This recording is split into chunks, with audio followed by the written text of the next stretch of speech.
FIA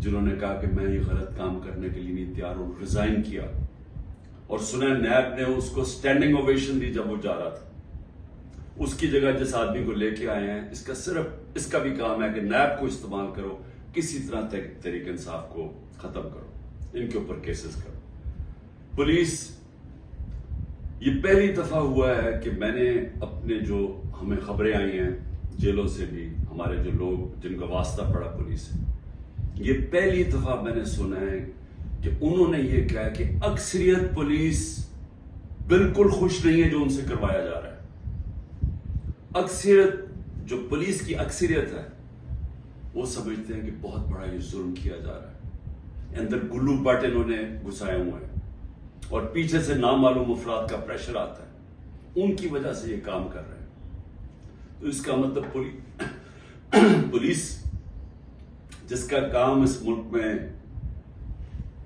مجرموں کے پیچھے جانا، وہ سب کچھ بھول چکے ہیں. ان کا صرف 1 پوائنٹ ایجنڈا ہے، نیچے تھانے لیول کے اوپر کوئی تحریک انصاف کا ملے، نچلے لیول پہ آپ اگر وہ کوئی کسی کی سمپتھی بھی ہے تحریک انصاف سے، ان کو کسی طرح ہٹایا جائے.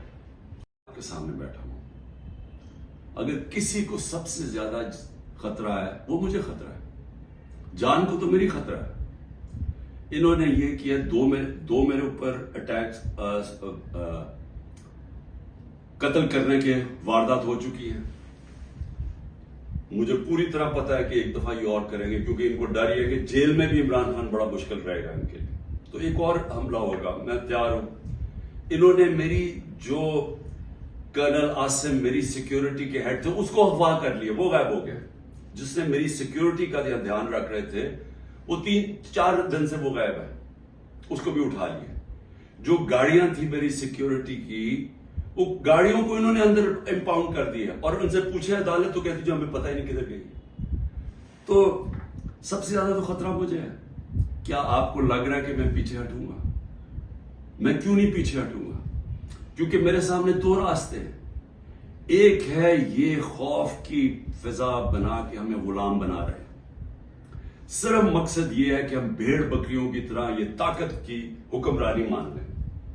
یہ سب نے کیا ہے. یہ فرعون یہ کرتا تھا، خوف اتنا پھیلا کے لوگوں کو غلام بنایا ہوا تھا.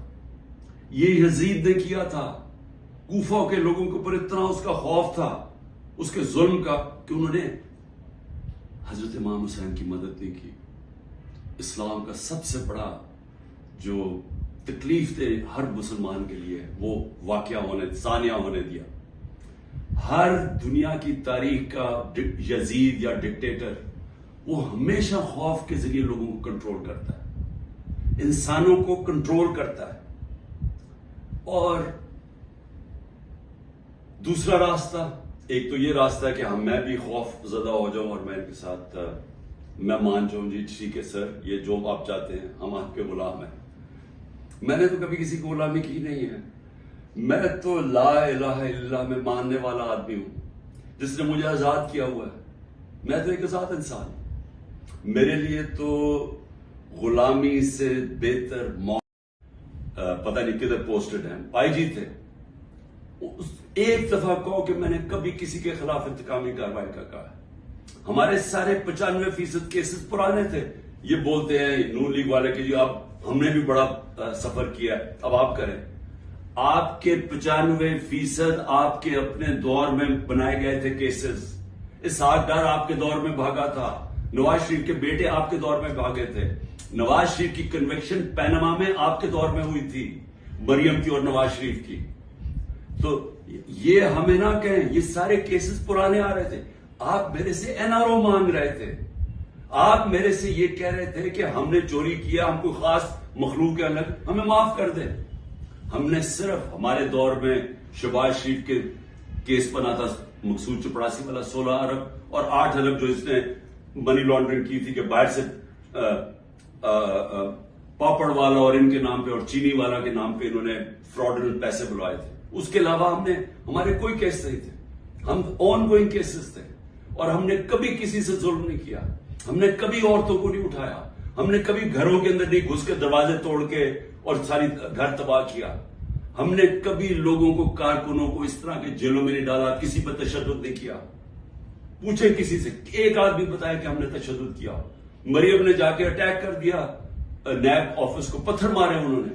بتائیں کتنے لوگوں کو اپنے اینٹی ٹیررزم کورٹ پہ پڑھا. یہ کیا مریم کے اوپر کوئی کیس ہوئے؟ تو یہ ہمیں نہ کہو کہ جناب آپ کے اوپر یہ گزری. یہ کبھی کسی پارٹی کی تاریخ میں پاکستان میں نہیں گزری. یہ پارٹی کو کبھی ختم کرنے کی کوشش ہے، جو پوری طرح سارے اسٹیٹ کے ادارے لگے ہوئے ہیں اس پارٹی. یہ ہے ایک طرف ہے ان کی انسانوں کی غلامی، یہ جو ظلم کے ذریعے کر رہے ہیں، اور دوسری طرف ہے انسانوں کی آزادی اور ایک عروج اور پرواز اوپر. اور وہ پاکستان جو بننا چاہیے تھا، جو چھوٹے سے قبضہ گروپ نے ہمارا ملک نہیں بننے دیا. اس لیے میں آج آپ سب کو کہنا چاہتا ہوں، مشکل وقت ہے، آزادی کے لیے قربانیاں دینی پڑتی ہیں. ہم سب، میں تیار ہوں قربانی کے لیے. میں اپنی سب سے بڑی تو جان کی قربانی ہے نا، میں اس کے لیے تیار ہوں. لیکن میں کبھی کسی صورت ان کی غلامی قبول نہیں کروں گا. اور میں چاہتا ہوں میری قوم، آپ بھی تیار ہو جائیں. 20-15 ہزار لوگوں کو جیل میں ڈالے نا. ہم 23 کروڑ لوگ ہیں. کیا 15 ہزار کو سامنے رکھتے ہوئے 23 کروڑ لوگوں کو غلام بنا دینا انہوں نے؟ تو آپ نے کسی صورت یاد رکھیں، یہ اب 2 رائے ہیں. ہم نے اگر اپنے اس وقت اس خوف کے سامنے جھک گئے جو یہ کوشش کر رہے ہیں، یاد رکھیں آپ کی آنے والی نسلیں آپ کو معاف نہیں کریں گی، کیونکہ اس ملک کا پھر کوئی مستقبل نہیں ہوگا. جس طرح آج لوگ چھوڑ کے جا رہے ہیں ملک، نا امید ہو کے پروفیشنل جا رہے ہیں، اس طرح جو یہاں رہ جائیں گے وہ ہمیشہ یاد رکھیں کہ ہمارے جو بڑے تھے، اور میرے بھی، ہم جب بڑے ہو رہے تھے وہ بھی کبھی کھڑے نہیں ہوئے اس غلامی کے خلاف، کیونکہ وہ انگریز کی غلامی کے عادی ہوئے تھے. تو انگریز آزادی تو ملی نہیں صحیح طور پہ، ہر وقت طاقت کی غلامی کی ہے یہاں اس ملک میں. یہ ہے وہ وقت ہم اپنی حقیقی آزادی کے لیے جدوجہد کریں. کبھی آپ نے اس سے پیچھے نہیں ہٹنا. شکریہ.